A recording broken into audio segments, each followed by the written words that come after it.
बिस्मिल्लाहिर्रहमानिर्रहीम।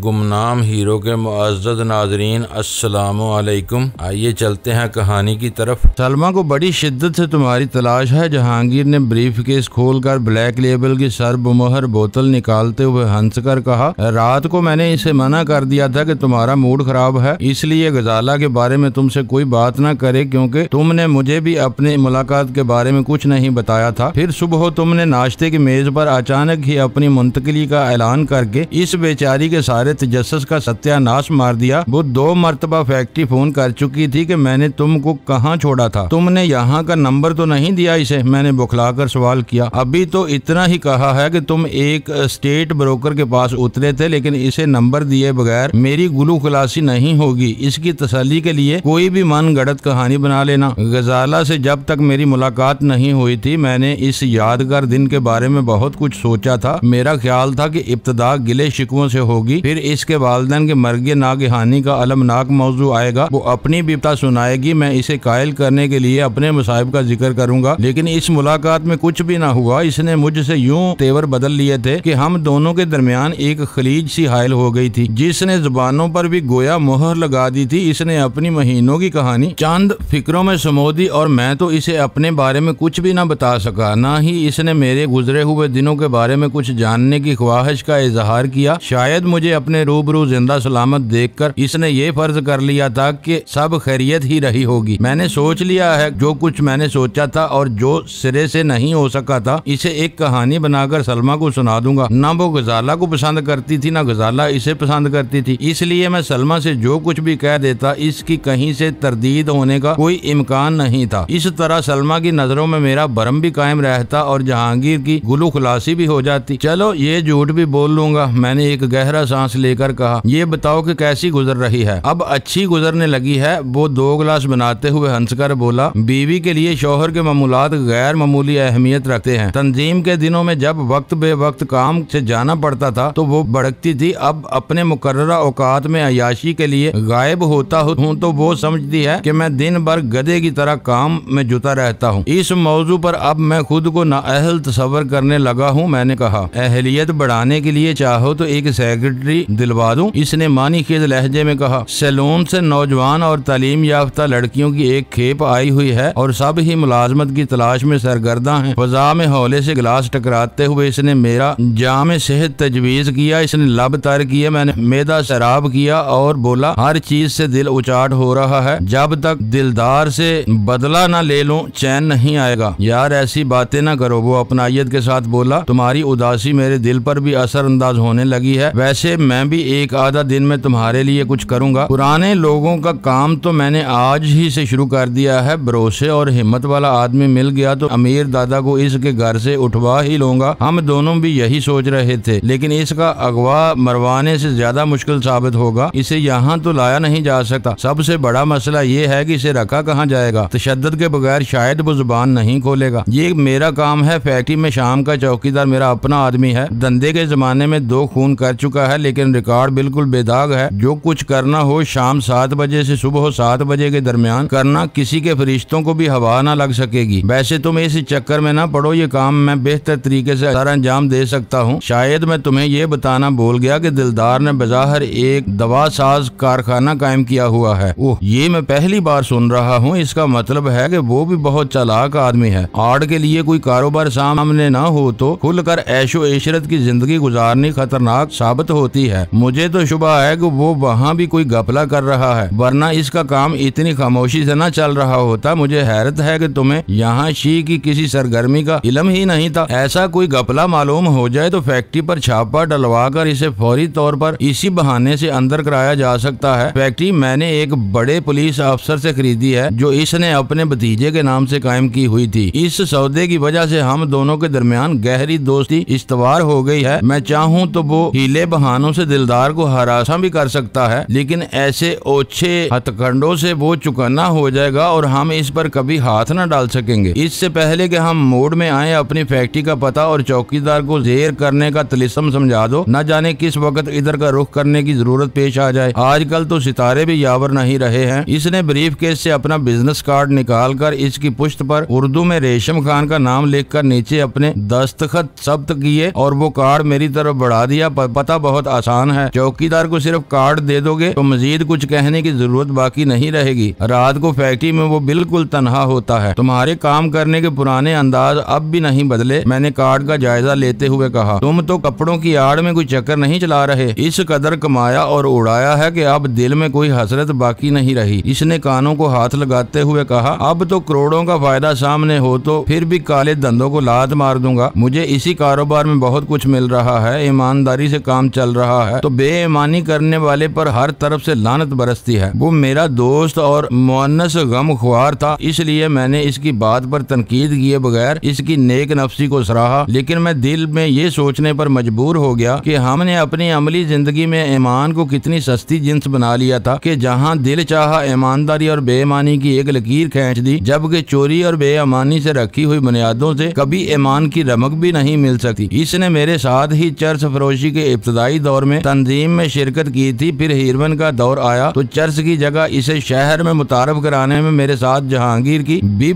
सरतोड़ कोशिशें शामिल थी। इसलिए इसकी आमदनी या बचत किसी भी तरह ईमानदारी के जिम्मे में नहीं आती थी। लेकिन वो किसी और के नहीं बल्कि मेरे ही सामने डंके की चोट पर खुद को अल्लाह की लानत से बरी करार दे जाने वालों में शुमार कर रहा था। और यही हाल कम बेश हमारे मुआशरे में हर फर्द का था कि वो अपने मुफादार के लिए इखलाक और मजहब के हर ज़ाब्ते की अपनी जरूरत के मुताबिक तोड़ मरोड़ लेता था और इसे टोकने वाला कोई ना होता था। हम दोनों तबादला ख्याल करते हुए अपने शुगल में मसरूफ रहे। इस दौरान में जहांगीर ने मेरे मुस्तकबिल का जिक्र भी छेड़ा, जिसमें कारोबार और मुस्तकिल आमदनी के मसाइल शामिल थे। इसने मुझे पेशकश की थी कि मुझे अपने कारोबार में शरीक कर लेगा, लेकिन मैं दोस्ती और कारोबार की यकजाई का कायल नहीं था। इसलिए इस वक्त भी मैंने इसे साफ बता दिया कि फौरी तौर पर मेरा कोई काम करने का इरादा नहीं था। अपनी लाई हुई रकम किसी भी बैंक में जमा करा के मैं इतना सूद हासिल कर सकता था कि अपने सारे अखराजात पूरे करके भी काफी रकम पास अंदाज कर सकता था। फिर हमारी गुफ्तगू का रुख बाहर की दुनिया में शी की तंजीम की तरफ हो गया और मैं इसे अपने साथ पेश आने वाले इन चीदा वाकयात से आगाह करने लगा जो खुद मेरे लिए नाकाबिले फरामोश साबित हुए थे। इसे इब्तदा से ही ज्यादा उबरने का मौका नहीं मिला था, इसलिए वो सारी तफसीलात इसके लिए नाकाबिले यकीन हद तक सनसनीखेज साबित हुई। इसकी मालूमात में इजाफे की खातिर मैंने पाकिस्तान में शी के खुफिया अजाइम का भी हल्का सा जिक्र किया, जिसमें लाइट्स कॉटेज के जबरदस्त असलहे की खाने की तबाही का वाकया भी शामिल था। तो वो हैरत से उछल पड़ा क्योंकि लाहौर का वो हौलनाक हादसा इसकी याददाश्त में ताजा था, जिसके बारे में चंद रोज तक अखबारात में बहुत सा सनसनीखेज मवाद छपता रहा। फिर कुछ मालूम न हो सका कि तहकीकात का क्या अंजाम हुआ था। खुद मेरा अंदाजा था कि लाइट्स कॉटेज की तबाही शी के लिए बदतरीन दचका साबित हुई थी, जिसके असरात से वो संभल ही न सकी थी, क्योंकि लाहौर का लाइट्स कॉटेज शी के हकीकी सरबरा जिमी लाइट की मलकियत था। इस इमारत को अमली तौर पर एक अहम और नाकाबिले रसाई मुकाम का दर्जा दे दिया गया था, जहाँ के इंतजामात में मुकामी इंतजामिया का कोई अमल दखल नहीं था और वो लोग इस अहाते के अंदर हर इस लफ्ज को कानून बना देते थे जो ऊपर वालों की तरफ से आता था। लेकिन इस इमारत के जेरे जमीन असलहा खानों की हौलनाक तबाही के बाद इस अमर से कोई इनकार की कोई सूरत ही बाकी नहीं रह गई थी कि मुल्क में गैर कानूनी तौर पर दरामद किया जाने वाला असलहा मजमूम मकासद के लिए इस जखीरा गाह में छुपाया गया था। मलबे से हर किस्म के ठोस शवाहद दरियाफ्त किए गए थे, जिनके जरिए बआसानी इन दराए का सुराग लगाया जा सकता था जो मुल्क में असलहे की तरसील और जखीरा अंदोजी के जिम्मेदार थे। शायद यही सबब था कि इसके बाद पाकिस्तान में शी की नफरी में काबिले जिक्र कमी करके इसकी सरगर्मियां सिर्फ हेरोइन की बरामद तक महदूद कर दी गई थी, ताकि इनकी आमदनी का सबसे बड़ा जरिया मौकूफ न होने पाए। लेकिन यहाँ रहते हुए तो तुमने मुझे हवा भी न लगने दी कि शी की मुखालफत में तुम इस हद तक आगे जा चुके थे। इसने शिकायती लहजे में कहा, तुम तंजीम से खौफजदा थे, इसलिए मैं तुमसे दूर ही रहता था। शायद तुम्हारे लिए ये इंकशाफ भी हैरतनाक हो कि जिम्मी लाइट की इकलौती बेटी अपने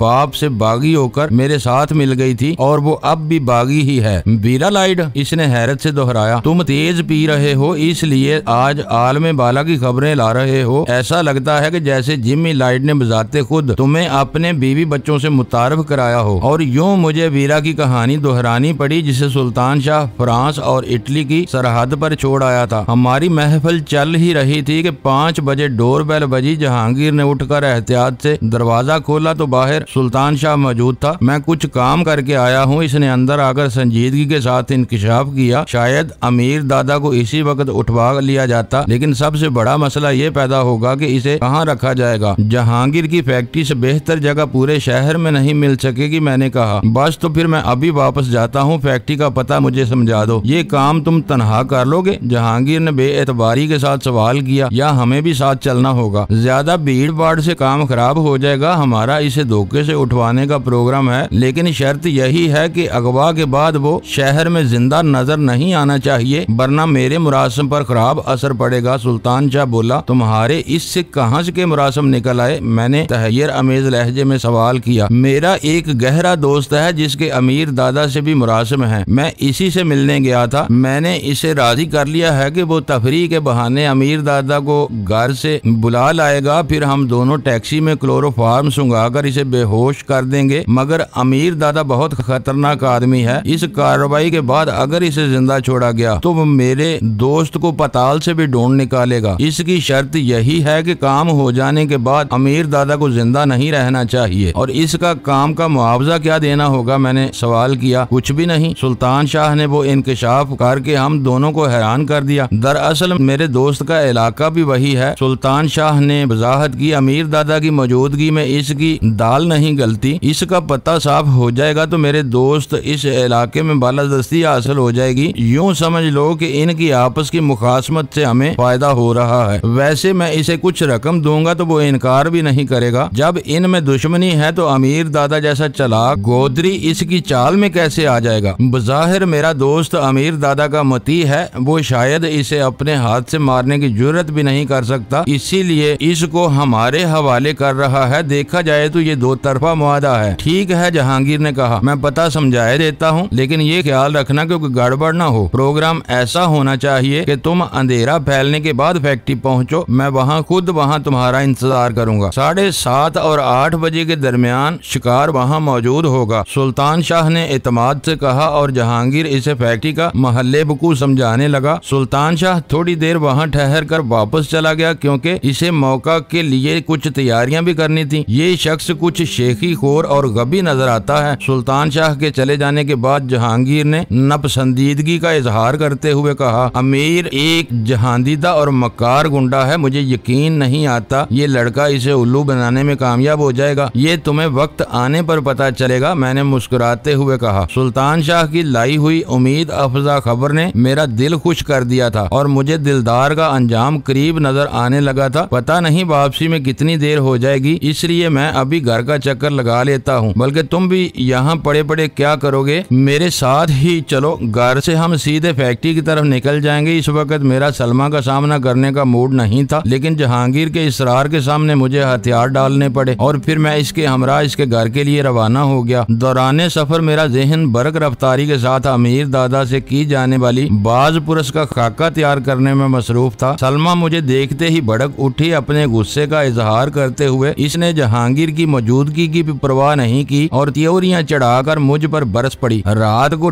1.5 मन का मुंह सुझाकर वापस आए और सुबह नाश्ते के बाद अचानक वापस चल दिए। तुम्हें ये तौफीक भी नहीं हुई कि कम अज कम फोन पर ही मुझे ये बता दे कि हम अब कहाँ ठहरे हुए हैं? जहांगीर के लिए सलमा का वो तर्ज तुखातब हैरान कुन साबित हुआ। वो खजालत अमेज अंदाज में यूं मेरी तरफ देख रहा था जैसे मेरे बुरा मान जाने से खाइफ हो। इस बेचारे को क्या पता कि इसकी गैर हाजिरी में सलमा मुझ पर इससे भी ज्यादा हक जताने की कोशिश करती थी और इसी वजह से मैं बुखलाकर जहांगीर के घर से फ्लैट की तरफ भागा था। जहांगीर की तवक्को के खिलाफ मैंने बुरा माने बगैर मुस्कुराकर सलमा से कहा, ये फहरिस्त मुख्तसर सी है। तुम्हारी इतला के लिए इतना जरूर बता सकता हूँ कि अगर तुम्हें नहीं तो मैंने जहांगीर को फोन करके फैक्ट्री में बता दिया था कि मैं कहाँ ठहरा हूँ। ये इसका कसूर है कि इसने ये इतला तुम तक नहीं पहुँचाई। इस शहर में तुम लोगों के अलावा मेरा और कौन रह गया है जिस पर मैं नाज कर सकता हूँ? नाज कर सकता हूँ? वो गुस्से से बुड़बुड़ाई। जब तुम्हारी चहेती हमें अपना दुश्मन समझती है तो तुम कब अपना दोस्त समझते हो? ये दोस्ती ही के तरीके हैं कि इससे मिल मिलाकर एक लफ्ज भी बताए बगैर मुंह छुपाकर भाग गए। गुस्सा थूक दो डार्लिंग, जहांगीर ने इसे समझाने की कोशिश की। मकान का बंदोबस्त होते ही डैनी ने मुझे फोन किया था। यही वजह है कि इस वक्त हम दोनों साथ नजर आ रहे हैं। अब इससे जो चाहो पूछ सकती हो। तुम ठीक समझी हो, मैंने सलमा से कहा। मैं मुंह छुपाकर ही भागा था। इस वक्त गुस्से और मायूसी के आलम में मेरी समझ में नहीं आ रहा था कि मैं अपनी जुबान से किसी को क्या बता सकूंगा। तुम लोग अपना झगड़ा निपटाओ, मैं लिबास बदल कर आता हूँ। जहांगीर हम दोनों को वहाँ छोड़कर अंदर चला गया। मैं सब समझती हूँ, तुम मुझसे भागने की कोशिश करते हो। तखलिया होते ही वो धीमे लेकिन तल्ख लहजे में बोली, अगर यहीं रुके रहते तो मैं तुम्हें उबाल कर तो न खा जाती। मेरे सामने तुम इतने पारसा बनते हो, ये ना समझना कि मैं तुम्हारे गुनों से बेखबर हूँ। मैंने कभी पारसाई का दावा नहीं किया सलमा, और शायद गजाला ने मुझे इसी की सजा दी है। सारा किस्सा ये है कि जहांगीर अंधी खोपड़ी का मालिक है। हमारी नेक नीति के बावजूद अगर इसे हमारे मेलजोल पर किसी किस्म का शुबा हो गया तो वो बिला सोचे समझे हम दोनों को गोली मार देगा, चाहे बाद में 10 दिन तक हमारी लाशों से लिपट कर रोता रहे। मैं बस ऐसी बुरी घड़ी से भागता हूँ, वरना तुम जैसी खूबसूरत और ज़हीन औरत के साथ रहकर तो ज़हन से जंग साफ होने लगता है। हस्बे तवक्को वो वार कारगर रहा और इसके तेवर नरम पड़ गए। तुम अव्वल दर्जे के झूठे और मक्कार हो। तुम्हारी सच्ची बातों पर भी मुश्किल ही से एतबार आता है। ये बताओ कि मैं इस परकटी गजाला से कमतर तो नहीं हूँ? हरगिज नहीं। मैंने गौर से इसकी तरफ देखते हुए कहा और वो बेइख्तियार मुस्कुरा दी। और मैं एक बार फिर इस आफाकी हकीकत का कायल हो गया कि दुनिया की हसीन तरीन औरत के सामने भी इसके हुस्न और जहानत की फराख दिली से तारीफ की जाए तो वो लम्हा भर में अहमक और बेवकूफ बनकर रह जाती है। इसे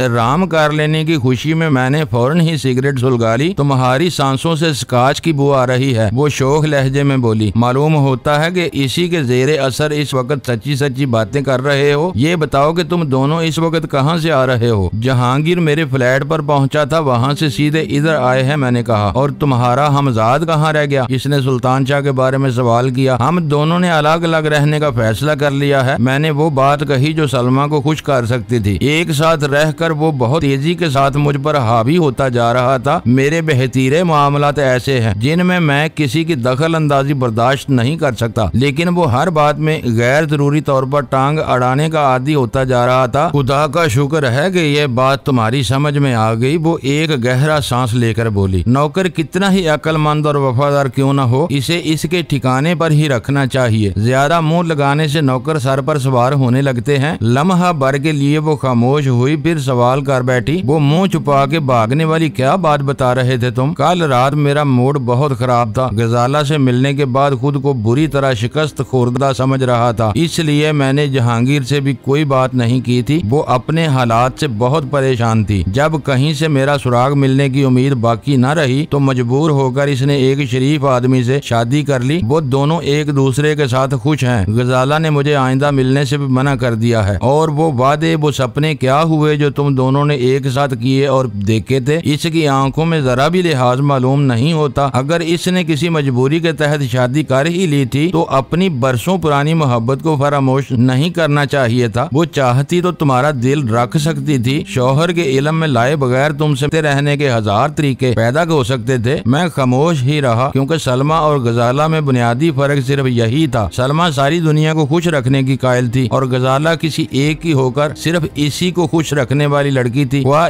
इस मकसद की खातिर इसे पूरी दुनिया से मुखासमत ही क्यों न मोल लेनी पड़ती। वो बहुत घटिया और एहसान फरामोश लड़की है। मुझे खामोश पाकर सलमा को मजीद हर्जा सराई करने का मौका मिल गया था। मैंने तो जब पहली बार इसे देखा था इसी वक्त से इसकी सूरत से नफरत हो गई थी। अब बाल कटवा कर तो मुझे वो बिल्कुल ही बाजारी औरत मालूम होने लगी है। इस दिन जहांगीर को यूं घूर रही थी जैसे आंखों ही आंखों में खा जाएगी। वो शायद कुछ और भी कहती, लेकिन मैंने इसकी बात काट दी। वो जैसी भी है अपने लिए है। तुम इसकी बुराइयां गिनवा कर खुद को क्यों गुनाहगार कर रही हो? तुम्हारे कुटने से वो अपनी इस्लाह तो नहीं कर लेगी। अब वो इधर आई तो धक्के देकर निकलवा दूंगी, इसने दांत पीस कर कहा। बड़ी हरजाई औरत है। तुमने इसकी खातिर न जाने कैसी कैसी लड़कियों के दिल तोड़े कि इसका दिल मैला ना हो, और वो नया यार मिलते ही तुम्हें बुला बैठी। इसके अल्फाज जहर में डूबे हुए थे। मुझे महसूस हो रहा था कि इसे मजीद ढील दी गई तो वो थोड़ी ही देर में मुझे अपनी या गजाला की तरफ से इतना मुश्तिल कर देगी कि सारा मजा गारत होकर रह जाएगा। तुम खाने अच्छे बनाती हो, इस वक्त क्या तैयार कर रही हो? मैंने अचानक ही मौजू बदल दिया। भूख लग रही हो तो 10 मिनट में खाना तैयार कर लूंगी। डीप फ्रीजर में हर वक्त बहुत कुछ तैयार रहता है। मैदे में उतरी हुई शराब कुछ मांग रही है, मैंने कहा, और वो अभी आई कहकर वहाँ से चली गई। वो खुद भी एक शराबी की बीवी थी, इसलिए आदाब मैं नोशी और इसके बाद के लवाजमात से पूरी तरह वाकिफ थी। गनीमत ये था कि इस तरह गजाला को गालियां देने का सिलसिला तर्क करके वो वहाँ से चली गई थी और मेरा भी